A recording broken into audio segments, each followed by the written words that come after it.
What's going on, everybody? Good Mike Work commentaries back at you with a little bit of breaking news that just came across the news wire this morning. Pretty big news in WWE, a major shakeup creatively and a major change.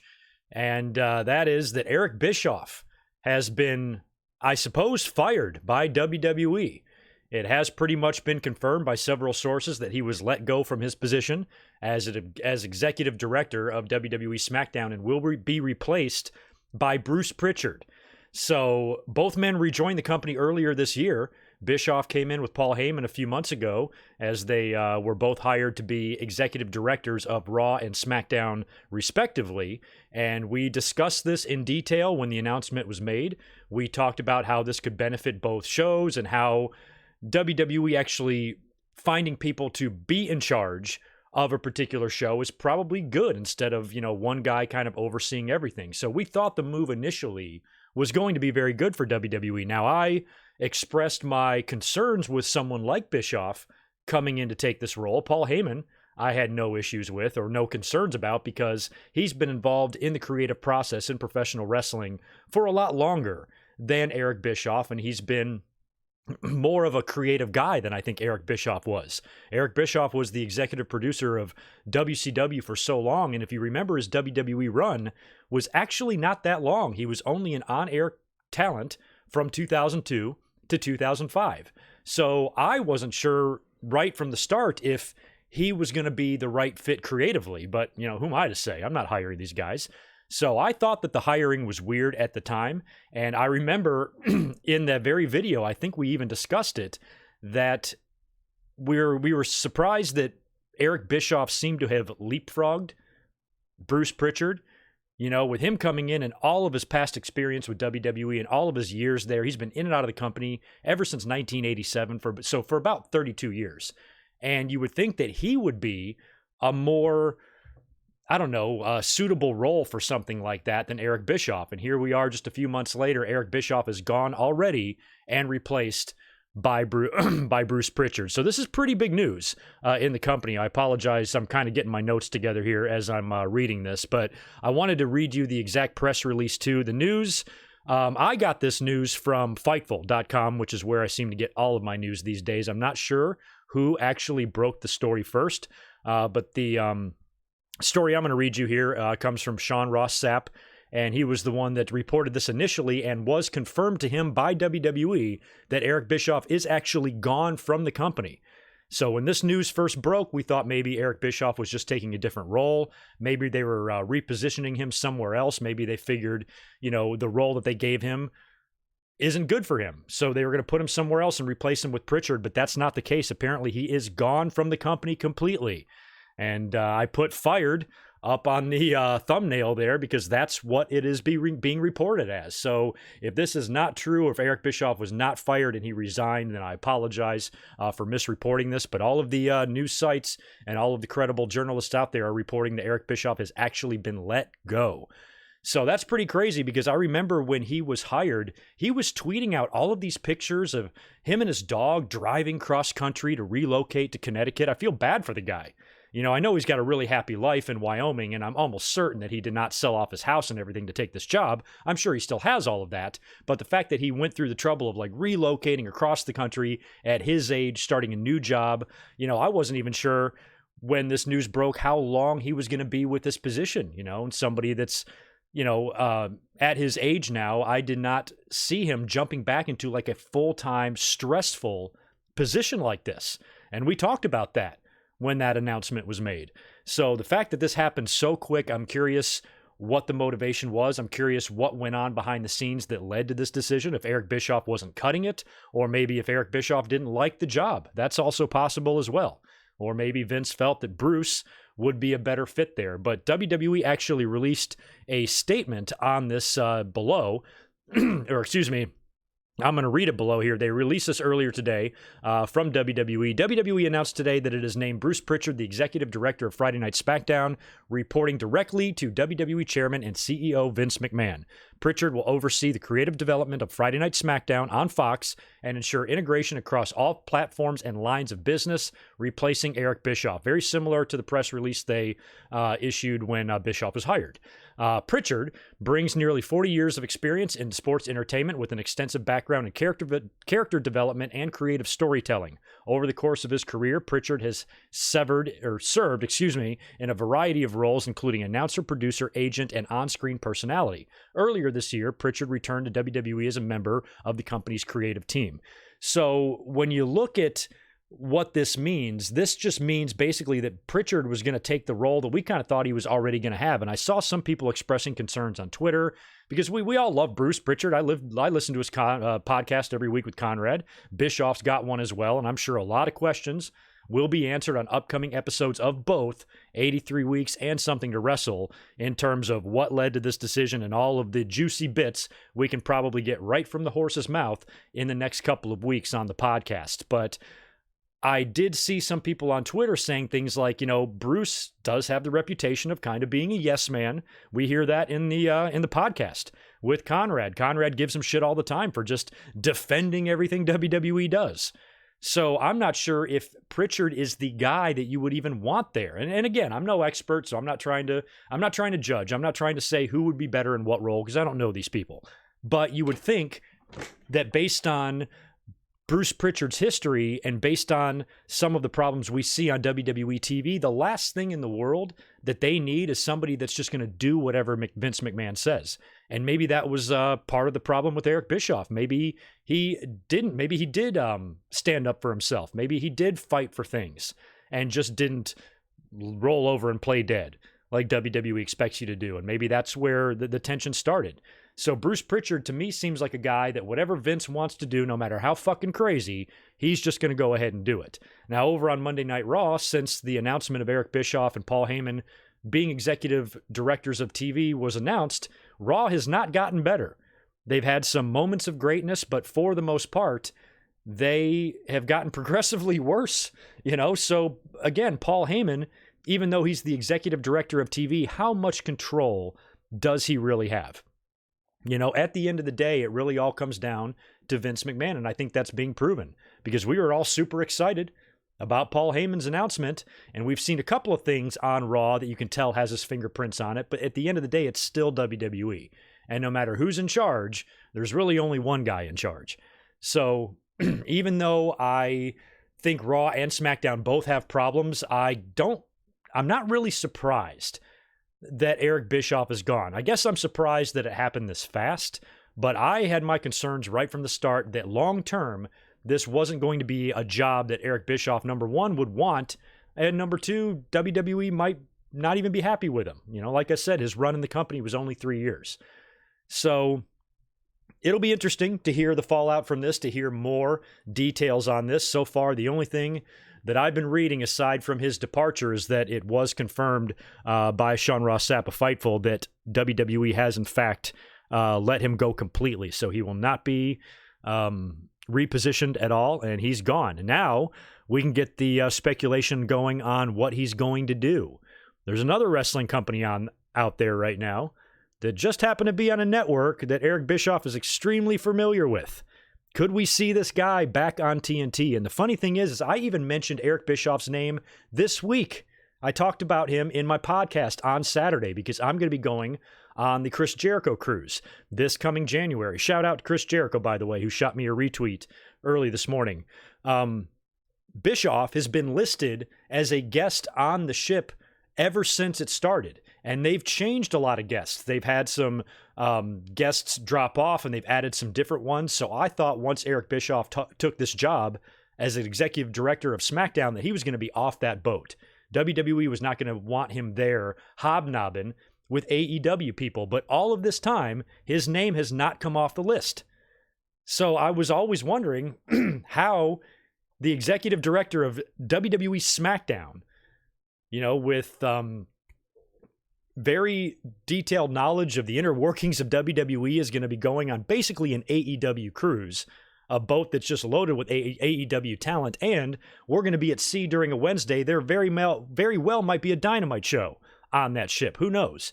So right from the start, I thought this was weird that Bischoff was even allowed to go on this. Well, now I guess he is allowed, but I don't know if he even wants to stay with wrestling. It'll be really interesting to hear his thoughts. I'm sure he will release a statement on social media, or he will talk about it in the podcast next week. I'm curious what his plans are. I'm curious if he's happy to be gone, if it was a mutual thing, if they just flat out fired him, or maybe he didn't like the job, and if he has plans to stay in professional wrestling beyond this, because if WWE has cut him loose, I'm assuming he's able to go do whatever he wants to do, including maybe go work with some of his friends in All Elite Wrestling. So maybe that's possible. I don't know.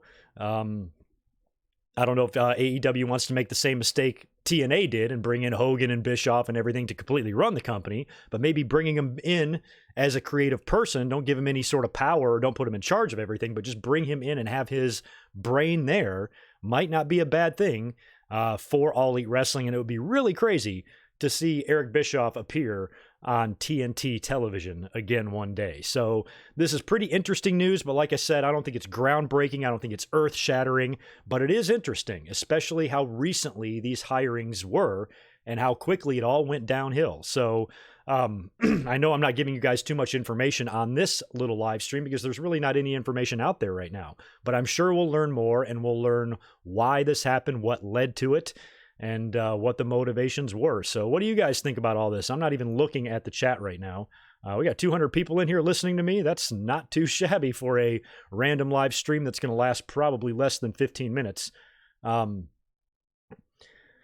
you know, I'm reading a little bit of the chat here too. You know, people talking about ratings and everything. I don't think the ratings have been shit before these hirings happened, you know? And like we said, you know, when Heyman and Bischoff were brought in, it's not like they were going to be completely in control of these shows. We knew that was not going to be the case, and we said so, you know, in the video that I did when these hirings happened. So at the end of the day, it's going to be Vince McMahon. We thought maybe WWE was positioning themselves to have people in charge of each show and each brand so things can be a little bit more cohesive. And Vince McMahon's about to launch the XFL again, and that's about to kick off in just a couple of months. And he is spread thin as hell. So for him to have people like Bischoff, like Heyman, like Bruce Prichard, like Stephanie, like Triple H, all working in their little areas, kind of stabilizing the company, that's what it looked like they were doing. And I was in favor of the hirings. You know, I've always liked Eric Bischoff, you know, since WCW's buyout. I used to hate him in the 90s. He drove me crazy with some of the shit that he did. But after seeing him on TV and seeing him in interviews and listening to him on podcasts and getting him to know him a little bit, I think he's a pretty solid dude. And he's a smart dude. He's a lot smarter than people give him credit for, you know, especially with all the problems that took place in WCW back in the day. So I've always been a Bischoff fan. I think he could be valuable and useful in professional wrestling in some role somewhere. I just don't know what that is. It's clearly not the executive director of TV. That's for sure. I'm curious what the dynamic was behind the scenes between Bischoff and Vince. I'm curious if this came as a shock to him, because I think just a couple of days ago he was tweeting pictures backstage at WWE. So I don't know if he knew this was coming or if this doesn't come as a surprise to him or what. Really don't know anything about it. But it definitely is interesting. And, you know, you got Kid Phoenix in the chat here saying it doesn't seem like he was really committed. Yeah, but I understand maybe he wasn't, but how would you know that? You know, how do you know what's going on? He was committed enough to drive him and his dog across country and relocate to Connecticut. That takes some sort of commitment, but we cannot judge his backstage demeanor if we don't know. So I just don't know. I don't know what the story was. But I wish him well. Hopefully Eric Bischoff is cool with this. You know what? It might be a blessing in disguise, because I expressed my concern for these guys' mental health when they were hired. And I mentioned Eric Bischoff, the age that he's in and where he's been in his life and his career and where he is right now, living a quiet, happy, retired life in Wyoming in his big, beautiful house with his wife. And he just seems really happy. Does he want a job that's going to stress him the fuck out like WWE is likely going to do? So this probably in the long run, in the long term, is great for Eric Bischoff, because this is probably a job that he didn't want anyway. Now it can be Bruce's headache. And now Bruce can run around and be blamed for everything bad that we're going to see on Smackdown Live. But based on, will Bischoff go back to Wyoming? Yeah, I think so. Yeah, see, there's a lot of the speculation here in the chat. You guys, we don't know this. Now we got another one, Nicola. I believe Fox wanted Bischoff fired. That makes no sense though. Like, why would Fox want him fired? Why would they have any say in what WWE does internally, creatively? And how, let's just say you're right. Fox says we want Eric Bischoff fired. Okay, why? How is that gonna help SmackDown? What, is the ratings gonna go up because Bischoff's not there? No, it's going to be the exact same. Bischoff being on board or not being on board should have no bearing at all on the Fox network whatsoever. So some of these, initial rumors that are going to come out and people might brainstorm why this might have happened. I'm not going to believe, some of the knee-jerk ones. Fox wants Bischoff fired or Bischoff wasn't committed to this. Like, we don't know that. We just don't know that.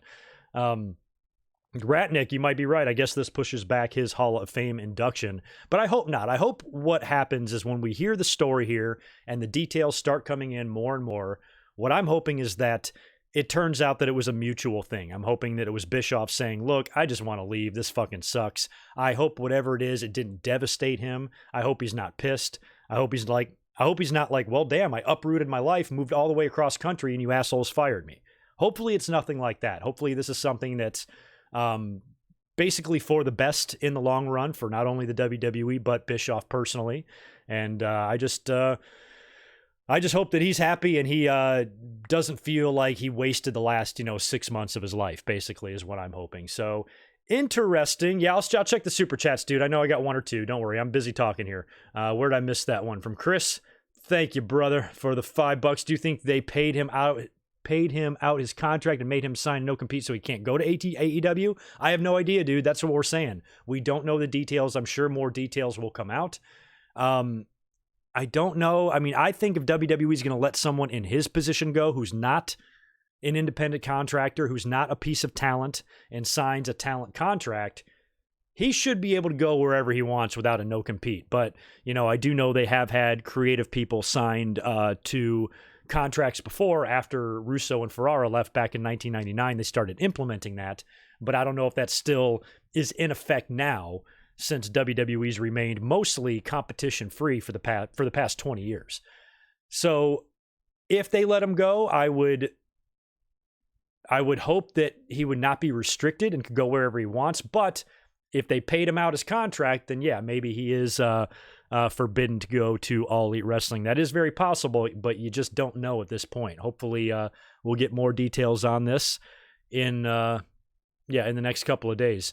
John, I don't know when we talked about him relocating, I don't personally believe, and again, this is just me speculating, to me it didn't look like on the surface that he completely relocated, because he's got a big house there. We've seen him in interviews and documentaries and stuff in his home. I really don't think they would have just sold that off to move to New York or move to Connecticut, I believe, for a job that he doesn't even know how long it's going to last. I just don't see him doing that. So if I had to guess, he was just moving and having a second place in Connecticut or New York or wherever it was. And like I said, he was tweeting pictures on the road, driving with his dog. I guess his wife might be staying behind or meeting him there, but they drove all the way across to Connecticut. So I'm assuming he's still got his house and everything in Wyoming and he can just go right back to his life. But again, I'm not totally sure. So anyway, it should be interesting to read some of the fallout from this and read the backlash and hear all of your comments. If you have any ideas about this or anything you want to share with me, please feel free to do that in the comments below, or hit me with your comments over on Twitter at GoodMicWork. If you're interested in seeing more videos from me, I dropped a brand new classic pay-per-view review this morning, Halloween Havoc 1998. It was a really fun review to do, despite the show being a complete mess, and despite me even getting a little bit frustrated a couple of times when I was discussing it, and I even ranted on some of the fucked up things that went on in WCW back in those times. And guess who was sitting backstage for that show, that debacle? Good old Eric Bischoff himself. Nick Webb, thank you for the $2. Any new restaurant stories? Yeah, maybe, but not any that I can really discuss right now, because I have got to get out of here. I just wanted to come up here real quick and do one of these live breaking news segments that I've been meaning to do anytime something happens and I'm home and available to talk about it. This was the perfect situation. So there you go. Bischoff officially gone from WWE, replaced by Bruce Prichard. And from here, I guess we'll have to wait and see to hear more details as to why exactly this happened. But I'm going to go ahead and get out of here right now. I got a long day and I've got to head to work. Make sure you check out my Halloween Havoc 1998 review if you have not yet already. My new Winged Eagle podcast also hit the channel last Saturday. Really fun podcast, about 2 hours of wrestling discussion, going through all sorts of stuff. So if you want to check that out, you can do that as well. And the next time you'll hear from me will be this Saturday for another brand new Winged Eagle podcast. We'll talk about this situation and any new information that may have come out about this and what led to it. We'll discuss all of that on Saturday, including what was a goofy-ass Monday Night Raw last night. Hopefully, we have a really awesome NXT and AEW tomorrow, and hopefully Smackdown doesn't suck. Hopefully on Saturday, we've got some good stuff to discuss. So you guys have a great rest of your day, and I'll talk to you real soon. Be good. Peace.